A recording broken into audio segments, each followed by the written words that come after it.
बेटा the diagnostic points of bacterial corneal ulcer की ये 4-5 बातें होंगी तो we can say okay it is the ulcer corneal ulcer by the bacteria. एक तो पेन की कंप्लेन होती है, मैंने पहले बताया पेन क्यों होता है। एक तो कॉर्नियल इनर्वेशन की वजह से, सिलियरी बॉडी के स्पैज़म की वजह से, इंट्राओकुलर प्रेशर बढ़ने की वजह से पेन होता है, ठीक है। दूसरी इंपॉर्टेंट पॉइंट है स्टेन पॉजिटिव होना। अब अगर आपका ये बेटा कॉर्निया है, ठीक है, और इस कॉर्निया के अंदर ये हिस्सा है जहाँ पे अल्सर है, सही, इस हिस्से में अल्सर है।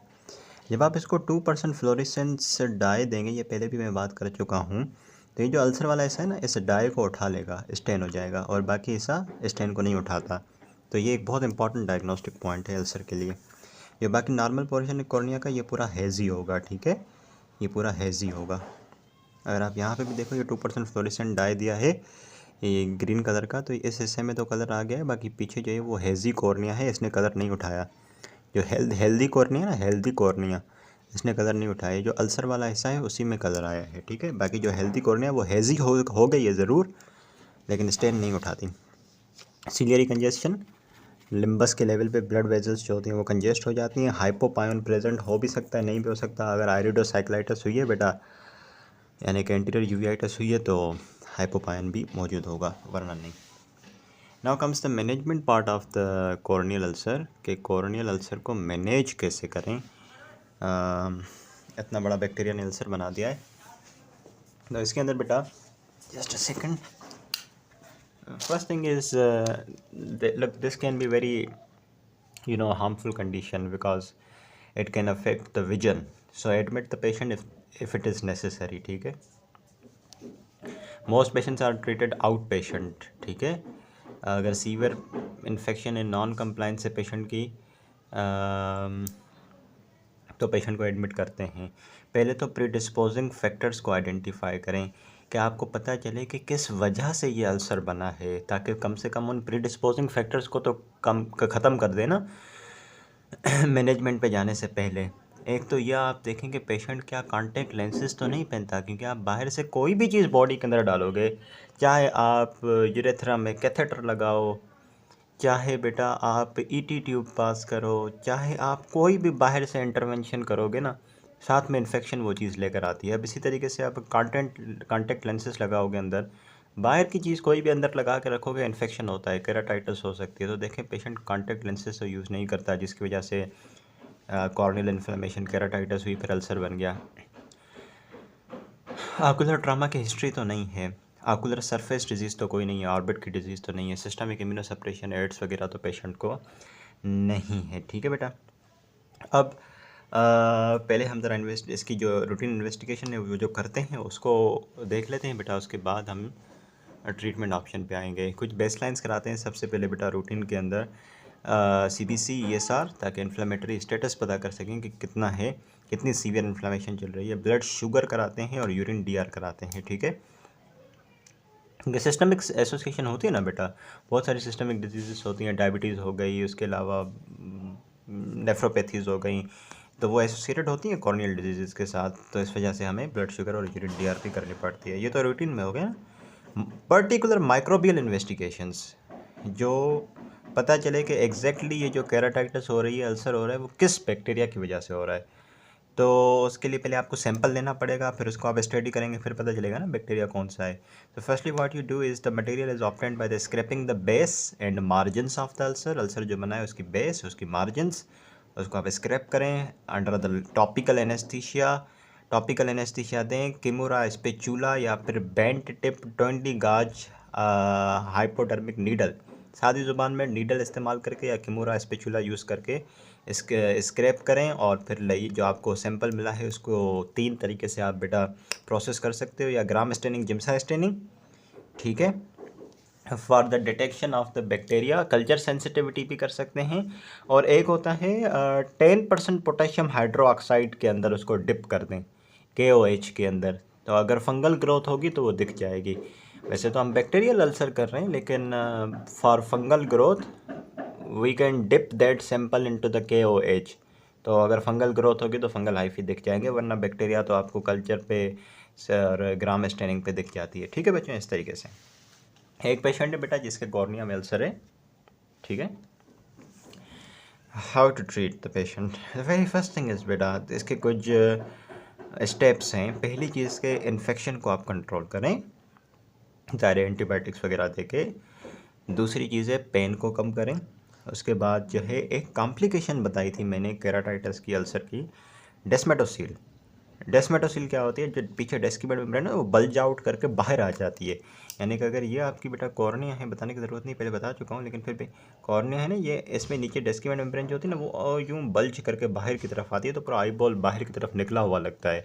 तो इसको भी ट्रीट करना है अगर ये हुई है कॉम्प्लिकेशन। उसके अलावा treatment of the perforated corneal ulcer. अगर लेट सपोज सिर्फ इन्फेक्शन नहीं है, अल्सर बन चुका है और अल्सर काफ़ी नीचे परफोरेट करके अंदर आ गया है, काफ़ी अंदर परफोरेट कर गया है अल्सर, तो उसको भी ट्रीट करना है। तो very first thing is the control of the infection. उसके लिए बेटा एज मैंशनड है टॉपिकल एंटीबायोटिक्स यूज़ करते हैं, जैसे कि जेंटा, टोब्रा, क्लोरमफेनिकोल, सिप्रो, ओफ्लॉक्सासिन, केटिफ्लॉक्सासिन, मॉक्सिफ्लॉक्सासिन। ठीक है, दिन में 4 दफ़ा।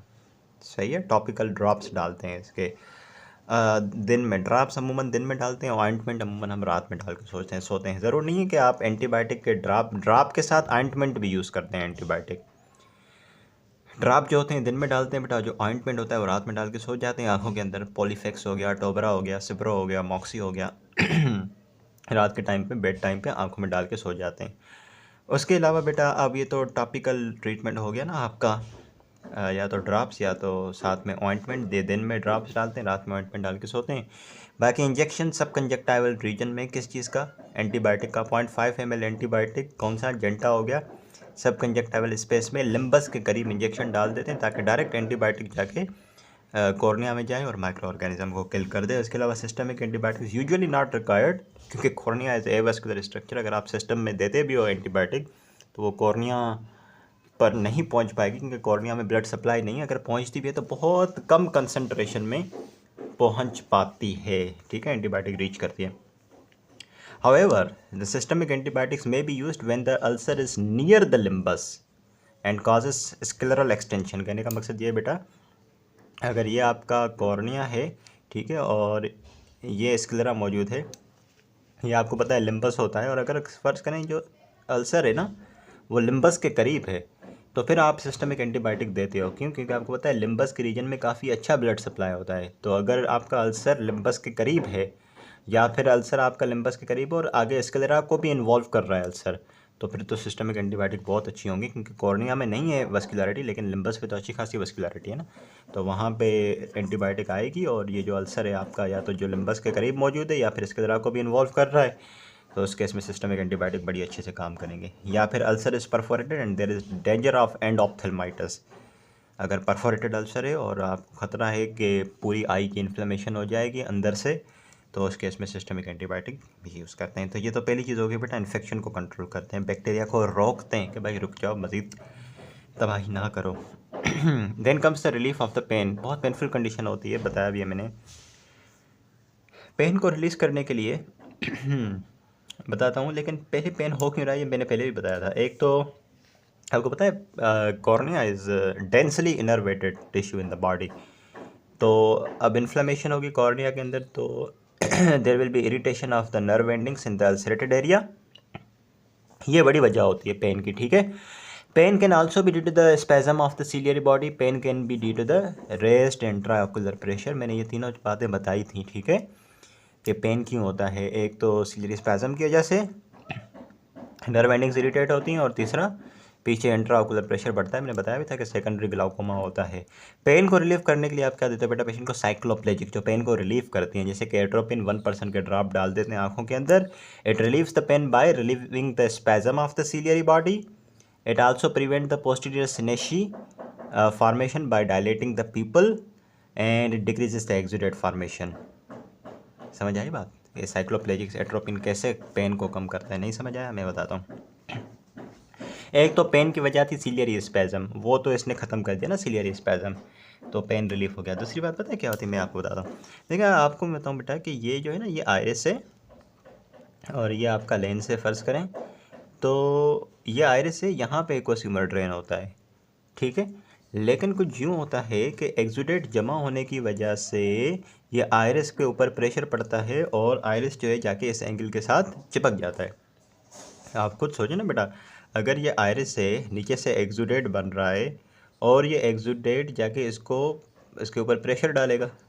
इस पर प्रेशर पड़ने की वजह से क्या होगा, ये जो आपका आयरिस है ऊपर की तरफ जो है बॉम्ब होगा, ऊपर की तरफ जाएगा, तो ये जो एंगल है वो क्लोज हो जाएगी। जब एंगल क्लोज हो जाएगी आपका कॉर्निया और ये जो आयरिस है आपस में चिपक जाएंगे, तो इसको हम कहते हैं पोस्टीरियर सिनेशी। सिनेशी कहते हैं चिपक जाने को, फ्यूज़ होने को। ठीक है, तो एक्चुअली जब आप एट्रोपिन देते हैं तो वो क्या करती है, पीपल को डायलेट कर देती है। ठीक है, जब पीपल डायलेट हो जाता है तो एक्वासिमर ड्रेन हो जाता है इजीली।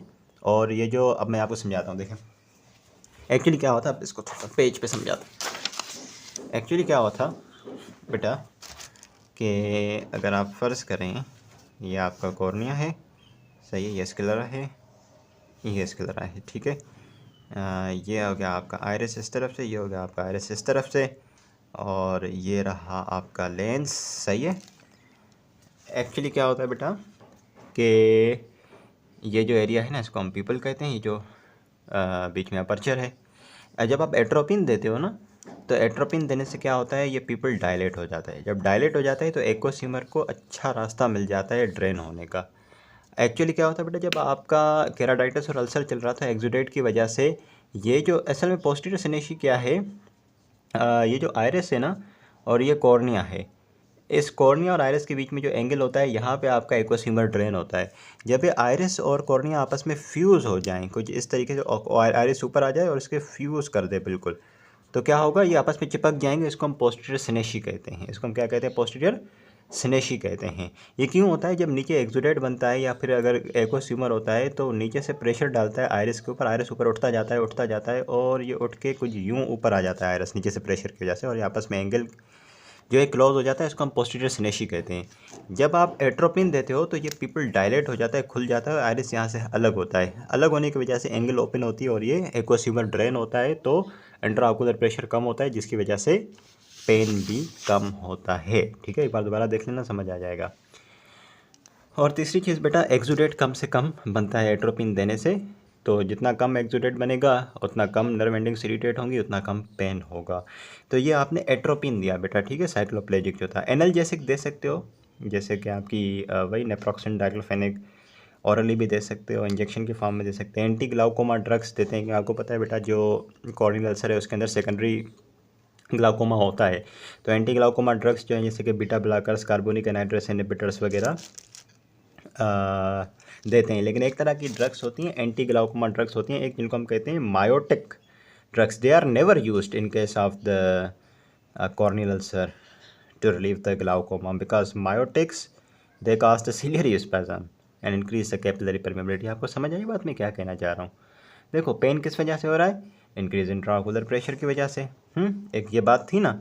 अब इंट्राऑक्यूलर प्रेशर कम करने के लिए हम क्या देंगे, एंटी ग्लाउकोमेटस ड्रग्स देंगे।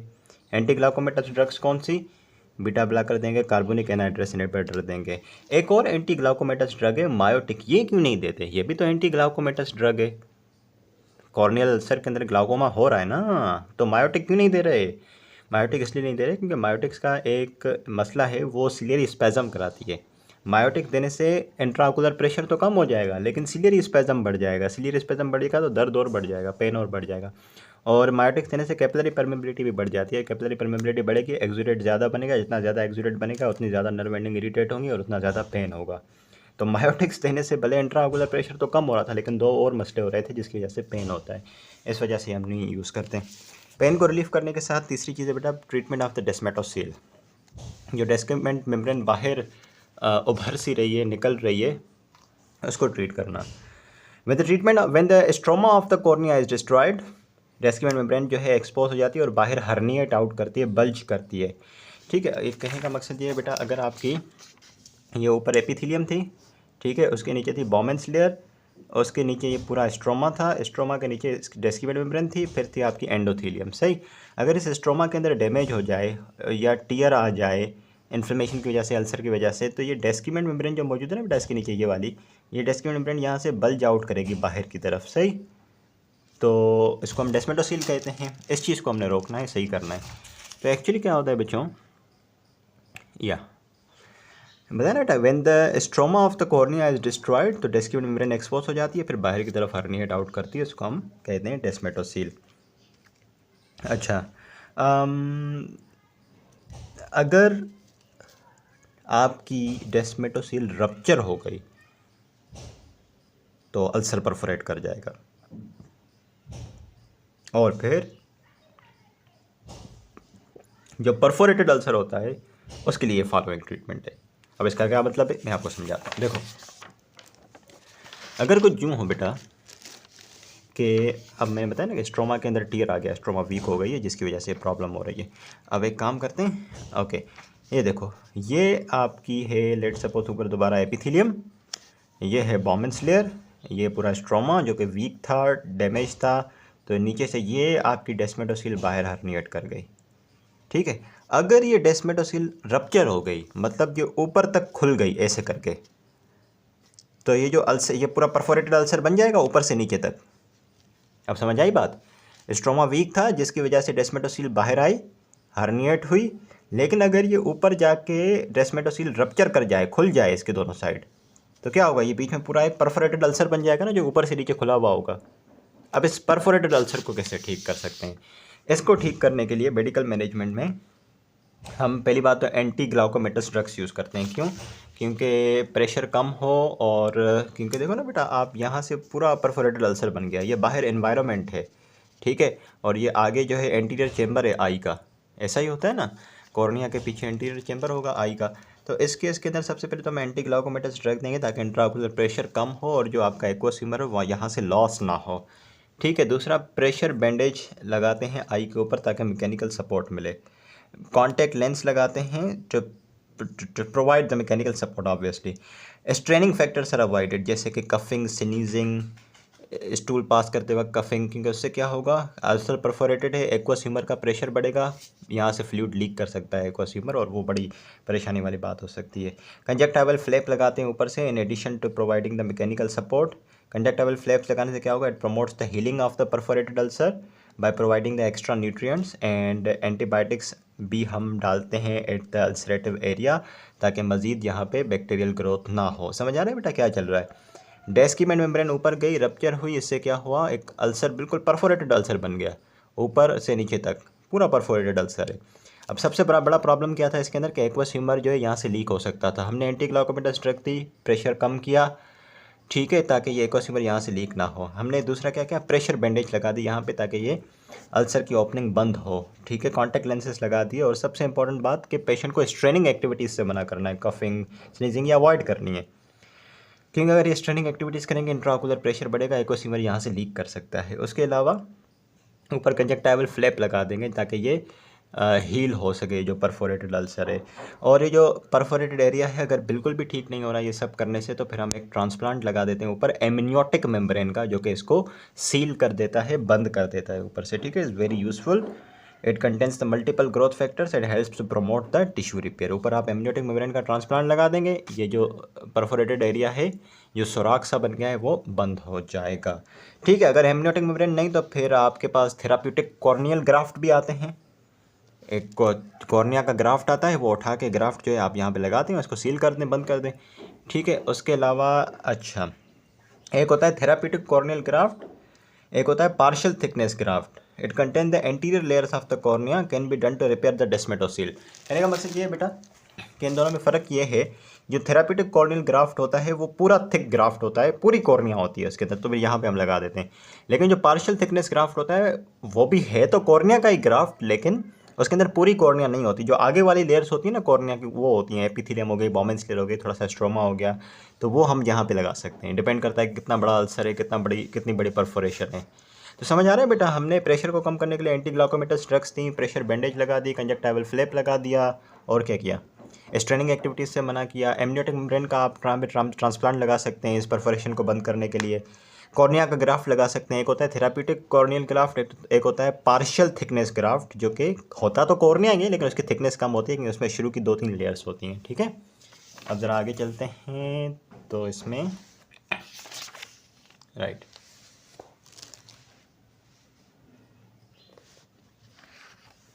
Okay, the full thickness graft, right, जिसको हम थेराप्यूटिक केराटोप्लास्टी भी कहते हैं, इसको भी यूज़ कर सकते हैं एज अ फाइनल रेमेडी, ठीक है। एक तो पीछे मैंने बताया एक था आपका पार्शियल थिकनेस ग्राफ्ट और एक है अभी फुल थिकनेस ग्राफ्ट।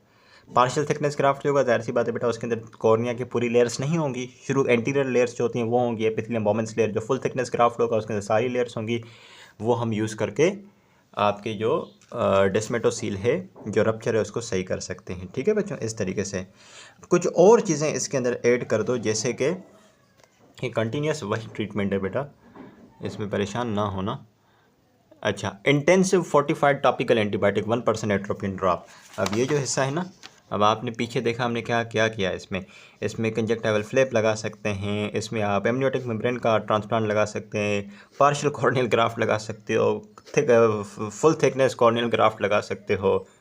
साथ में हम क्या करते हैं, अब ये देखो एंटीबायोटिक डाल देंगे टॉपिकल। अरे भाई खुला हिस्सा है, बिल्कुल एक परफोरेशन है, एनवायरनमेंट के साथ एक्सपोज है बिल्कुल, यहाँ पे तो टॉपिकल एंटीबायोटिक डाल के रखनी पड़ेंगी ना, ताकि कोई इन्फेक्शन ना हो। तो 45 टॉपिकल एंटीबायोटिक्स यूज़ कर सकते हैं और 1% एट्रोपिन के ड्रॉप भी डाल दें ताकि पेन ना हो। आपको पता है इस अल्सर में जो है ना, हम एंटीकोलेजिनेस मेडिकेशन देते हैं,